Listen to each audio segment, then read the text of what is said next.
में, ठीक है ना, समझ पा रहे हो। अभी मैं ग्राफ के बारे में बताने जा रहा हूँ।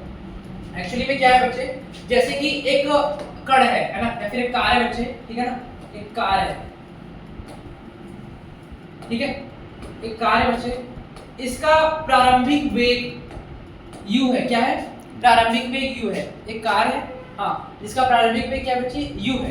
तो इसमें क्या है कि भाई ये कुछ दूरी s दूरी चलता है, ये क्या करता है? कुछ s दूरी चलता है, समझ पा रहे हो। तो चलने के बाद जो ये v वेग प्राप्त करता है, शुरुआत में इसका प्रारंभिक वेग u है, अंतिम वेग v है। पहला सिचुएशन ये, पहला हमने कंडीशन मान लिया कि यार एक कार है, वो प्रारंभिक वेग u से चल रहा है और उसका अंतिम वेग क्या है? v है, ठीक है, समझ पा रहे हो। सामने वाला लाइट बंद करो। हाँ, ठीक है। तो कहने का मतलब ये बच्चे कि इसका त्वरण क्या है? a। हमारे लिए इसका त्वरण कितना है? a है। त्वरण कितना है इसका? a है। तो यहाँ पर समीकरण क्या बन जाएगा? v बराबर u प्लस v बराबर u प्लस ये बनेगा कि नहीं? बन जाएगा। दूसरी बात ये है कि मैं ऐसा वहां पे अवमंदन था, अब यहाँ पे क्या है? त्वरण है, एक्सेलरेशन है। क्या है? एक्सेलरेशन। यहाँ पे क्या है? त्वरण है। समझ पा रहे हो? त्वरण था सर, यहाँ पर भी त्वरण। नहीं, यहाँ पे देखो, यहाँ पर क्या है कि इसका शुरुआत का वेग कितना था? u था। शुरुआत का वेग क्या था? u था। और कुछ समय के पश्चात इसका वेग क्या हो गया? बढ़ गया, है ना। तो अब बताओ, बढ़ा तो ये कैसे बढ़ेगा? जब इसमें त्वरण होगा तब, जब इसमें त्वरण होगा तब, ठीक है। तो बच्चे v बराबर हो गया u प्लस at, v बराबर u प्लस at। दूसरी बात, मैं यहाँ पे एक और सिचुएशन मानने जा रहा हूँ बच्चे कि मान लेते हैं कि ये कार या फिर कोई भी ऑब्जेक्ट है, कोई वस्तु है, ये विरामावस्था से शुरू करता है। विरामावस्था मतलब कि प्रारंभिक वेग इसका क्या है? 0। प्रारंभिक वेग क्या है इसका? 0। प्रारंभिक वेग 0 है और ये कुछ s दूरी तय करता है। तो अब इसका अंतिम वेग कुछ ना कुछ होगा ना यार, बोलो, क्योंकि त्वरण हो रहा है, त्वरण हो रहा है तो अंतिम वेग होगा, होगा कि नहीं होगा? तो v बराबर क्या हो जाएगा? u plus at। तो u कितना है? 0। u कितना है? 0। तो आपका कितना है? वेग v बराबर a into t आया ना, ये आया, ये दो चीज आया, ये आया कि नहीं? और एक तीसरा सिचुएशन क्या होता है बच्चे कि अवमंदन होता है, यानी प्रारंभिक वेग v है और इसमें ब्रेक लगाते हैं तो कुछ समय के पश्चात क्या हो जाता है? उसका वेग 0 हो जाता है, बोलो, या फिर अंतिम वेग क्या हो जाता है? डिक्रीज करने लगता है, घटने लगता है, आया ना? हाँ। अरे बोलो, लाइट को बंद कर दो, सामने आ रहा है। वेट करो, वेट। तो इसका प्रारंभिक वेग क्या है बच्चे? u है। इसका प्रारंभिक वेग क्या है? u है।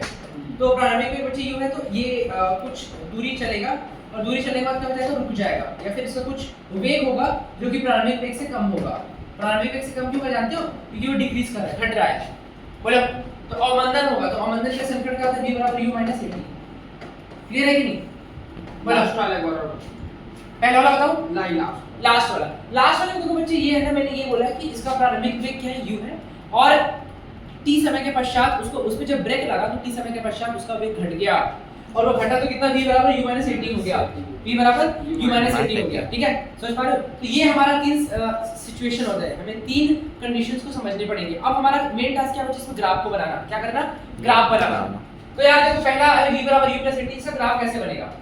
सबसे पहले तो ये दूसरा वाला पढ़ लेते हैं। दूसरा वाला क्या है? v बराबर at है, v बराबर है at, v बराबर at। तो यार v और t में जो ग्राफ बनेगा बच्चों कैसे बनेगा बताओ? v बराबर at समीकरण है और तुमको v और t में ग्राफ बनाना है, v और t में ग्राफ बनाना है। कैसा बनेगा? तो कैसा बनेगा ग्राफ से बताओ, बोलो, कैसे बनेगा बच्चे? इसमें कौन सा बनेगा ग्राफ, है ना? बोलो, बोलो बेटा, कौन सा ग्राफ बनेगा? एक सेकंड वेट करो। कौन सा ग्राफ बनेगा? सरल रेखीय। कौन सा ग्राफ? सरल रेखीय, ऐसे बनेगा, बोलो। v और t में ग्राफ कैसे बनेगा? सरल रेखीय। क्लियर है? समझ पा रहे हो? और इसका जो स्लोप होगा, मतलब ढाल बोलते हैं, tan थीटा। tan थीटा क्या हो जाएगा? a। इसको बोलेंगे क्या? हां, a tan करने बच्चे, a मतलब tan थीटा बराबर a। क्योंकि देखो, tan थीटा क्या होता है? y बराबर mx। y बराबर mx समझते हो? y बराबर mx जो होता है, ये किसके लिए समीकरण होता है बच्चे? सरल रेखा के लिए। किसके लिए होता है? सरल रेखा। और सरल रेखा का समीकरण में हम क्या करते हैं? जो ग्राफ बनाते हैं y और x के बीच में कैसे बनता है? सरल रेखीय बनता है, जो कि कहां से पास करता है? ओरिजिन से। कहां से? ओरिजिन मतलब मूल बिंदु से, मूल बिंदु से। समझ पा रहे हो? और ये ग्राफ समझ गए? v और t के बीच में ग्राफ सरल रेखा। दूसरा हमारा v बराबर u प्लस at है, ये पहला वाला सिचुएशन। v और t के बीच में जो ग्राफ बनेगा बच्चे कैसा बनेगा? ऊपर से। कैसा बनेगा?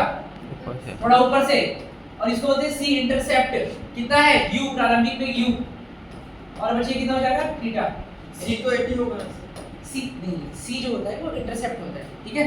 यहाँ पर इंटरसेप्ट क्या है, u है, क्योंकि v बराबर 80 समीकरण होता है, v बराबर 80 समीकरण होता है, उसमें u जुड़ा हुआ है। x 80 है। नहीं, x x 80 नहीं है, mx 80 है, mx 80 है, m स्लोप है, x क्या है, x अक्ष की दिशा और y अक्ष की दिशा है, समझ पा रहे हो। तो ये हो गया हमारा tan थीटा बराबर, वापस से a कर दिया मैंने। और तीसरा वाला ग्राफ v बराबर u माइनस 80, यहाँ पे देख लो बच्चे, इसका भी ग्राफ सेम बनेगा लेकिन थोड़ा सा अलग बनेगा, नीचे से ये ऐसे गया, बोलो ये थीटा कोण हो गया और ये वापस से u हो गया, और स्लोप क्या हो गया, ढाल, tan थीटा बराबर ढाल, बोलो है ना, हाँ। बराबर ये हो गया। नोट कर लो, ये हमको सिखाना, समझ गए, ठीक है।